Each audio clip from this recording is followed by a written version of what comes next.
नमस्कार, वंदे मातरम साथियों। इस वक्त की बेहद बड़ी खबर आपको बता दें कि लोकसभा चुनाव 2024 की साथियों सरगर्मियां तेज होती जा रही हैं। जैसे जैसे साथियों चुनाव नज़दीक आ रहे हैं, वहीं पर साथियों कह सकते हैं कि पार्टियां अपना अपना यानी कि कह सकते हैं कि काम जोरों शोरों पर करने लगी हैं। और वहीं पर आपको बता दें कि बिहार में इंडिया गठबंधन को मजबूत करने के लिए दिग्गज नेता पप्पू यादव ने कांग्रेस का हाथ थाम लिया है। जहां पर बुधवार को पप्पू यादव की जन अधिकारी पार्टी का कांग्रेस से विलय हो गया है और वहीं पर अपने बेटे के साथ पप्पू यादव कांग्रेस में शामिल हुए हैं। आपको बता दें कि पप्पू यादव की पत्नी रंजीत रंजन पहले से ही कांग्रेस नेत्री है और कांग्रेस ने अपने यानी कि उन्होंने छत्तीसगढ़ से राज्यसभा सदस्य बनाया है। वहीं पर पत्नी के बाद अब पति और पप्पू यादव ने बेटे के साथ कांग्रेस के हाथ को मजबूत करने की जिम्मेदारी उठाई है। और वहीं पर पीएम मोदी के खिलाफ बिहार में पप्पू यादव जीत की रणनीति तैयार करने में जुट गए हैं। वहीं पर आपको बता दें कि सियासी गलियारों में पप्पू यादव के यानी कि सियासी इतिहास की चर्चा तेज हो गई है। और वहीं पर लोगों का कहना है कि एक समय में पप्पू यादव का ऐसा क्रेज था कि उन्होंने निर्दलीय चुनाव दांव खेला और सांसद चुन लिए गए थे।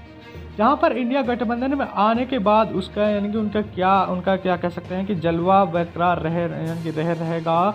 यानी कि ऐसे में पप्पू यादव के सांसद बनने के सफर में एक निगाह डालते हैं। आपको बता दें कि पप्पू यादव ने साल 1991 में लोकसभा सफर की शुरुआत की और निर्दलीय जीत दर्ज करते हुए सांसद चुने गए। जहां पर 1996 में दूसरी बार समाजवादी पार्टी के टिकट पर पप्पू यादव पूर्णिया से सांसद चुने गए। और जहां पर राजेंद्र गुप्ता और भाजपा उम्मीदवारों को यानी कि कह सकते हैं कि 3,16,155 मतों के अंतर से चुनावी मात दी थी।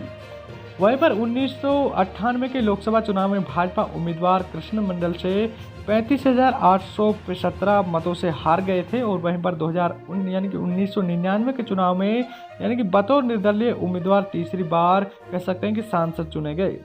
उन्होंने भाजपा उम्मीदवार जय कृष्ण मंडल को कह सकते हैं कि 2,52,566 मतों से हराया था। और वहीं पर 2004 के लोकसभा चुनाव में भाजपा उम्मीदवार उदय सिंह 12,887 मतों से पप्पू यादव को हरा दिया था।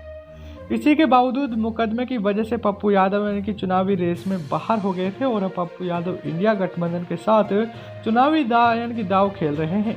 यहाँ पर देखना ये होगा कि क्या बिहार में कह सकते हैं कि कांग्रेस के खेवन हार बन पाती है या फिर उनका पुराना जलवा बरकरार रह पाता है या नहीं।